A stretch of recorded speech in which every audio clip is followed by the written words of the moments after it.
NDA के लिए राहत। इंडिया ब्लॉक की दीवार में एक और दरार। बिहार में चलेगा झाड़ू। ना कोई गठबंधन, ना कोई समझौता। इंडिया गठबंधन के अंदरूनी तूफान ने एक और साथी को बाहर कर दिया है। अब आपने इंडिया को अलविदा कह दिया है और बिहार के चुनावी मैदान में अकेले उतरने का ऐलान कर दिया है।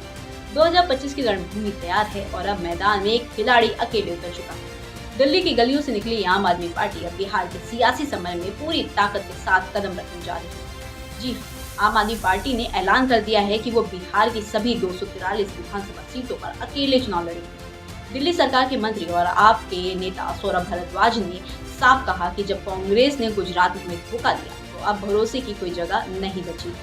सौरभ भारद्वाज ने आगे और क्या कुछ कहा, सुनिए। पार्टी ने फैसला किया है कि जहाँ जहाँ पे लोकल यूनिट्स चुनाव लड़ने की तैयारी कर रही हैं तो वहाँ पे लोकल यूनिट्स जो हैं चुनाव लड़ेंगी और बिहार के लिए भी कहा गया है कि बिहार में सभी सीटों पे पार्टी चुनाव लड़ेगी। हमने देखा आम आदमी पार्टी इंडिया ब्लॉक का हिस्सा रही पिछले दिनों तक, तो अभी कांग्रेस से आप लोग लगातार दूरी बनाकर रख रहे हैं। प्रधानमंत्री को पत्र लिखने के मुद्दे पे भी आम आदमी पार्टी साथी थी, तो क्या वहाँ पे कोई गठबंधन की स्थिति होगी, अकेले चुनाव लड़ेंगे? नहीं, देखिए, गुजरात के अंदर 5 सीटों पे बाई इलेक्शन होना तय था। 4 सीटों पे कांग्रेस के उम्मीदवार थे, 1 सीट पे हमारा उम्मीदवार जीता हुआ था। तो तय ये हुआ था कि जहाँ पे उनका उम्मीदवार जीता हुआ था वहाँ पे वो चुनाव लड़ेंगे, जहाँ हमारा जीता था वहाँ हम चुनाव लड़ेंगे। 4 सीटों के बाई इलेक्शन हो गए, कांग्रेस ने चुनाव लड़ा, हमने वहाँ चुनाव नहीं लड़ा।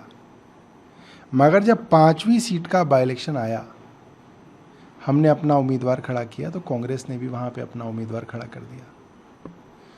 तो मुझे लगता है कि गठबंधन का धर्म तो ये नहीं था और बाकी जो बड़े नेताओं के फैसला होगा पीएसी में वो हम भी मानेंगे। अभी आम आदमी पार्टी अकेले लड़ रही है?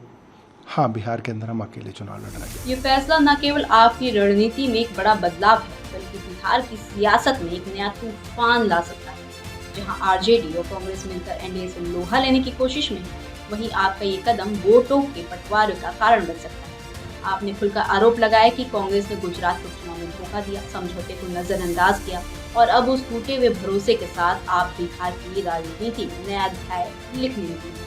आरजेडी कांग्रेस पहले ही सीट शेयरिंग की उलझनों में थे, अब आपका आना इक्वेशन को पूरी तरह से हिला देगा। 2020 में बिहार में महागठबंधन सीट शेयरिंग की बात करें तो कुछ इस तरह से आप स्क्रीन पर देख सकते हैं। आरजेडी सीट शेयरिंग 144, जीती 75। कांग्रेस सीट शेयरिंग 70, जीती 19। सीपीआई एमएल सीट शेयरिंग 19, जीती 12। सीपीआई सीट शेयरिंग 6, जीती 2। सीपीएम सीट शेयरिंग 4, जीती 2। वहीं आपका दावा है कि हम दिल्ली का मॉडल लाएंगे, विकास की बात करेंगे, लेकिन सवाल ये भी है कि क्या बिहार की जमीन पर ये मॉडल चलेगा? ये जातीय राजनीति में सपना बिखर जाएगा। बिहार की सियासत अब एक और मोड़ पर खड़ी है, जहां हर पार्टी अपनी गोटी बिछा रही है, वहीं आपने अपनी चाल सबसे अलग चली है।